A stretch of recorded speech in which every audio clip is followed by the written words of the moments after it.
işler. Garip bülbül gibi zar eyler beni. Yağmur gibi yağar başıma taşlar. İlle dostun bir fiskesi yaralar beni. Oy beni dost beni can beni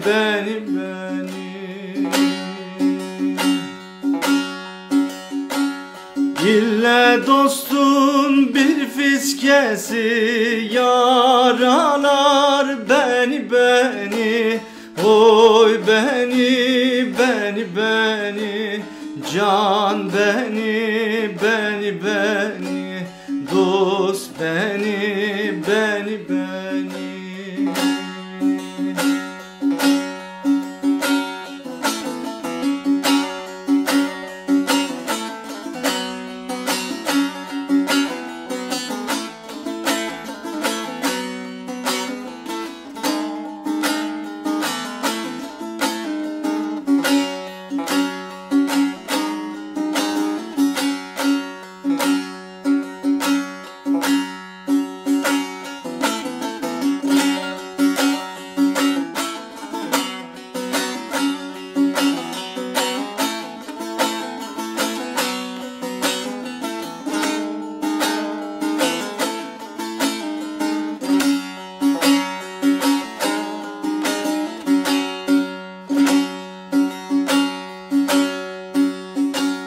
Dar günümde dost düşmanım bel oldu.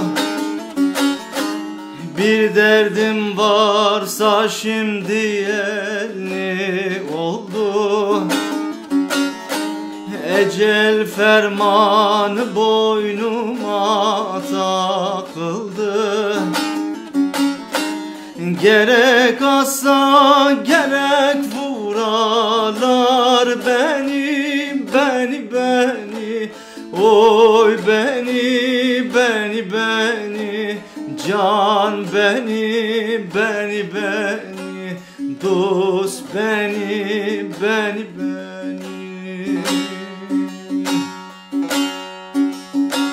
Gerek assa gerek vuralar beni. Oy beni can beni dost beni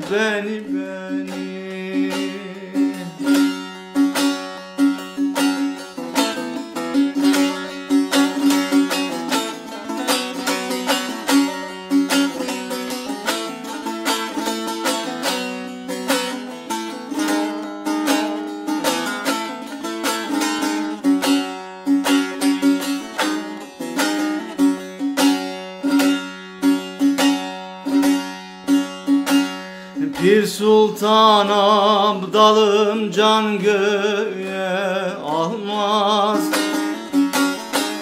Hak'tan emrolmazsa rahmet yağmaz. Şu ellerin taşı bana hiç değmez. İlle dostun bir tek gülü yaralar beni. Oy beni can beni dost beni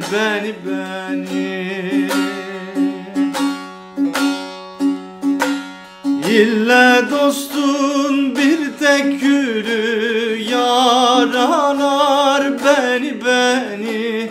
Oy beni can beni dost beni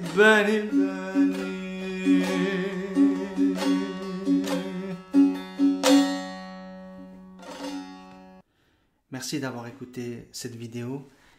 Euh, J'aimerais dire aussi quelques mots sur ce poème mystique. On appelle ça un déiş en turc.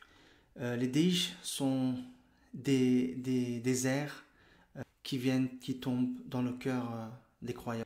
Et les amoureux de la voix Lévi, depuis des siècles et des siècles, euh, continuent donc cette tradition vivante. Euh, Ils partagent leurs expériences mystiques et transmettent via ces poésies tout cet amour qu'ils ont pour cette voix.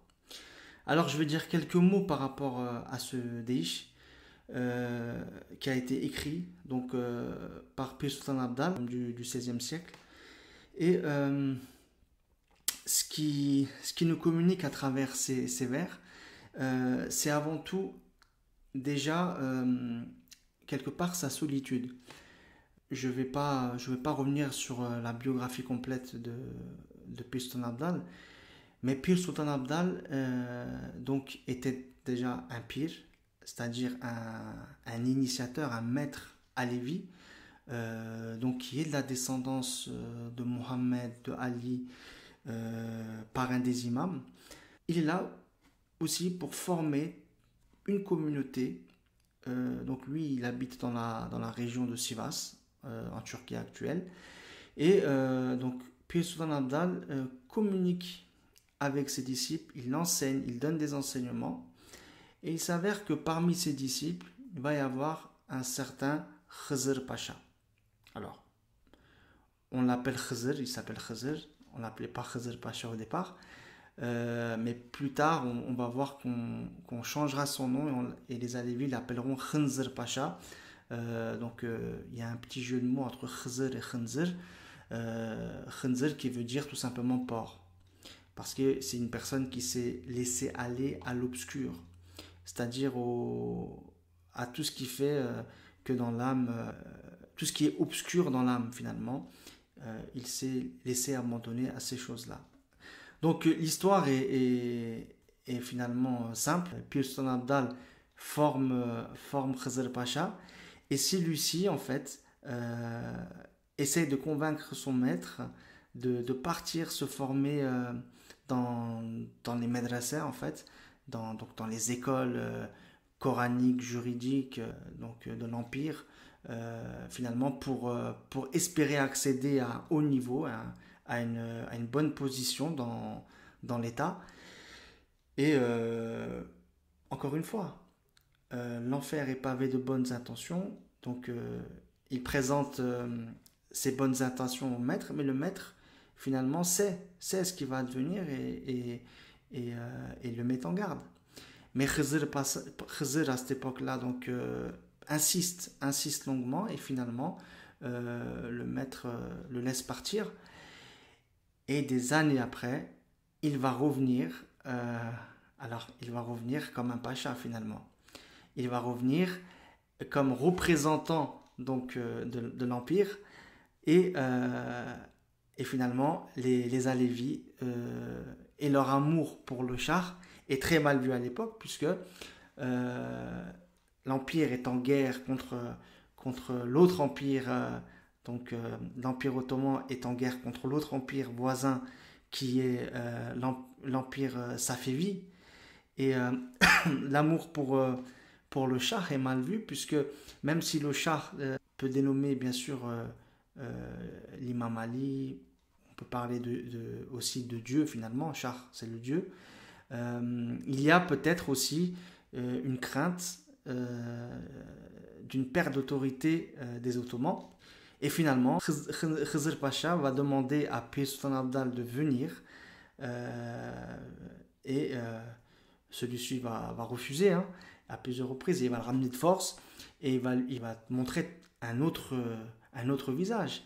Ce n'est plus Khızır le disciple, mais c'est bien Khızır Pacha qui est là pour faire appliquer la loi et montrer la toute-puissance de l'Empire et finalement sa propre puissance. Le sultan Abdal va lui dire finalement ces quatre vérités, va montrer à quel point il a renié les enseignements de la voie et il va tenir tête à Khızır Pacha celui-ci va le faire enfermer et va lui imposer 3 choses. Alors, il va lui dire, tu écris 3 poèmes, mais dans ces 3 poèmes, je ne veux pas voir une seule fois le mot Shah dedans. Et puis le sultan Abdal, lui, bien sûr, va écrire les 3 poèmes et à chaque fois, il va bien insister sur le mot Shah, montrant bien par là son courage et sa détermination dans sa voie. Donc, à travers le poème de Pir Sultan Abdal, le poème que nous avons interprété, Pir Sultan Abdal va démontrer déjà sa fidélité pour Dieu et quelque part le fait qu'on a peu d'amis. Pir Sultan Abdal va refuser donc de se soumettre à Khizr Pacha, qu'on nommera Khinzr Pacha depuis. Et donc il va être condamné à mort, il va être condamné à la pendaison. Et sur le chemin qui le mène à la pendaison, on va ordonner à tout le village de le caillasser, de le lapider. Et c'est là que cette poésie que j'ai interprétée prend tout son sens, puisqu'il dit Şu ellerin taşı bana hiç değmez, İlle dostun bir tek gülü yaralar beni. Donc finalement, ces pierres qu'on me jette ne me touchent pas, ne peuvent pas m'atteindre, mais seul matin, la rose jetée par l'ami. Et finalement, donc il y a plusieurs interprétations, il y a sujet à débat.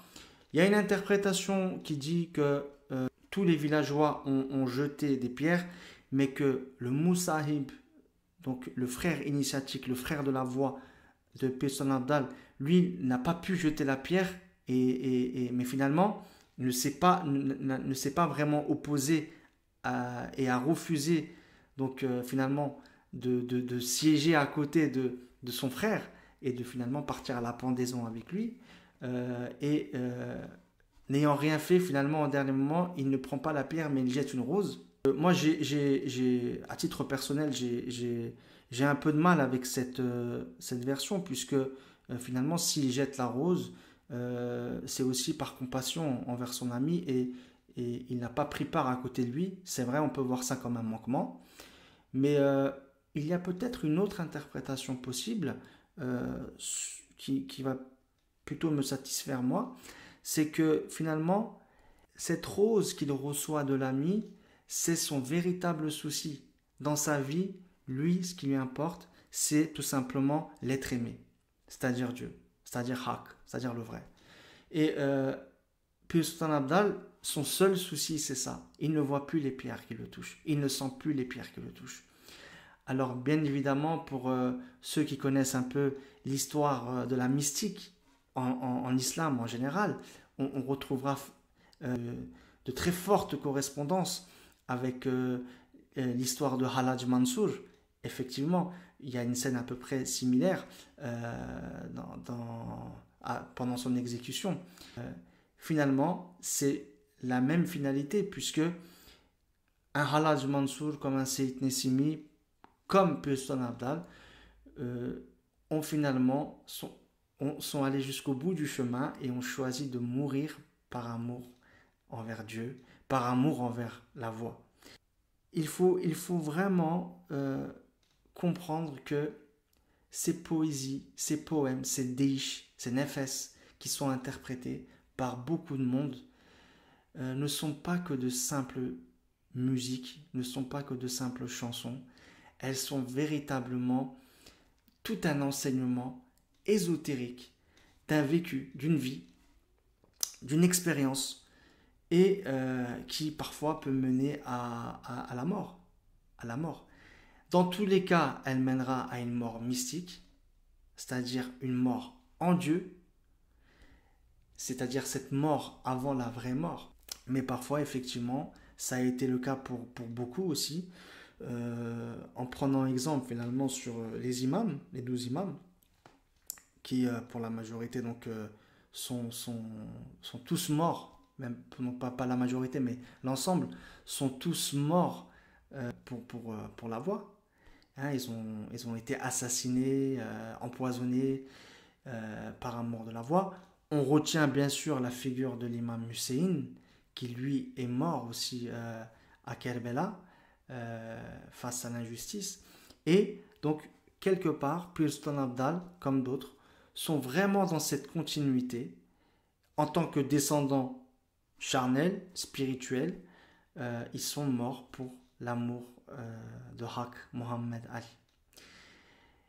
J'espère que ces quelques commentaires vous auront permis de voir la profondeur de ce déiche. Nous ne sommes pas vraiment entrés à fond dans l'interprétation, mais c'était simplement pour donner quelques indications. J'espère vous retrouver dans d'autres vidéos. Prenez soin de vous. Hu